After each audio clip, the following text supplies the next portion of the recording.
So this is a Hawk shell model. We're going to be doing the walkthrough using this camper. When you get your camper first installed, it will be wired to your truck battery. So that way, while you're driving, it is charging up the camper battery, but when you're parked, it doesn't drain your truck battery. If you are going to do this yourself, please be sure to check out our detailed install video in the link below. We're going to start with the exterior of the camper. If you ordered jacks, you will receive 4 of these jacks. These get mounted to your jack mounting brackets. Along with the jacks, you will get 2 things. You will get this drill bit adapter to kind of help you quickly put them up and down. Just beware because it does go very quick, and if it tops or bottoms out, it could whip your drill around. It also comes with this hand crank, which I like to use because you can really control the up and down motion. It's really easy. You just plug it in here and it goes up and down. So moving along to this other side of the camper here, just something I want to show you. This one does have a furnace on it. So you just want to make sure that when your furnace is on, that you're keeping anything clear that could melt with the heat of the furnace exhaust. Here is your propane cabinet. If you have the furnace or stove option, this will come with 2 2.5 gallon propane tanks. These are really easy to take to your local gas station and fill up. It's nice because you can use one outside of the camper for your stove if you get a little adapter, and then one's always hooked up to the camper. Moving on to the door, I'm going to show you kind of all the different functions of it. So there are a few different locks here. We have a deadbolt, much like you'll find in your house. And then this latch, this is how you actually open and close the door. This also does have its own little deadbolt. And then there's a screen here that closes. This is the little latch here that you use to open and close it. To get out from the inside, you're gonna wanna push this little bubble screen slider, and then this is what you'll use to open the door. I'm also gonna show you over here, this is how you latch the door. So when it's windy or you're on an incline, the door will be held open. Also here you have your LED porch light. This is nice, a nice amber glow so that you don't attract bugs, but it lets you kind of see right around the door area. All right, so the next thing here is how to pop the top. So there are 6 of these latches around the camper. You're gonna wanna make sure that when you go to pop the top that you take every single one off. There are 6. Make sure you count every time, because if you try to pop the top with one of the latches on, you could really damage your roof. You also want to make sure that they have a nice tension on them, but they're not too tied down. It's not good for the brackets here if it's very, very cranked down. So just nice tight connection. To take it off, you're just going to pull this down. You're gonna wanna make sure that this piece has actually come down from here, because that means that the latch is completely off. So we're just gonna go around and do all 6 latches, and I'm gonna show you how to pop up the camper. All right, so now we're inside the camper. This lift panel is actually held by this little latch. So you're gonna wanna push up a little bit, release some pressure, and then undo this latch. Now I'm going to lift the panel here. There's a wood piece right here. You're gonna push up on that and then up and out on this knob. And then you'll hear this pop into place. And then I'm gonna move to the front here. This board is what gives you leverage to put the front side up. Again, I'm gonna push up on this wood here, and I'm going to pop this into place and then secure it.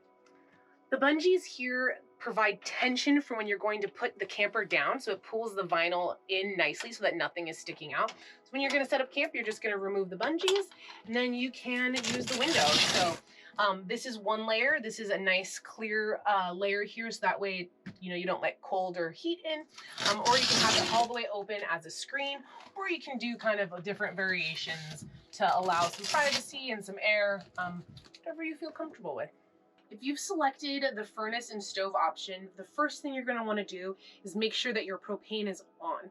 So on the outside in that little door, you're going to want to make sure you turn on your propane valve and that it's hooked up. You're going to open it slowly, and that allows the gas to fill the system. This is the thermostat, how you control the furnace. Very simple analog. You just flip it on to the temperature that you want. Very easy, all the way to the bottom to turn it off. This is the furnace here. It has a little removable vent here, but the heat cranks really nice and it'll keep you toasty warm. If you selected the stove option, really easy to use. This has an igniter. You just turn it up. Some models will not have the igniter, so you'll just use a lighter for that, but very easy to cook a tasty meal. Every Shell slide-in model will come with one fan. It has a nice little keypad up here to control things. It also does come with a little remote control so that you can use it from bed. It's good to use the fan when you're cooking here for ventilation. There is a smoke detector here in case anything goes seriously wrong. So that's a good thing to know, but the fan is a wonderful tool to help cool things off or bring in fresh air. There are 4 of these light strips in your camper, and they're really cool. You can hold them down to dim the lights. You can give them one tap to turn them off, one tap to turn them on, and it just makes it really handy to have light when you need it. So some safety features that'll be included in every single Shell camper are going to be a fire extinguisher. This acts as an emergency window. And then over here, this one is an option to add, but this is also an emergency window. In the Shell models, you get pretty limited storage. These are both little storage cabinets.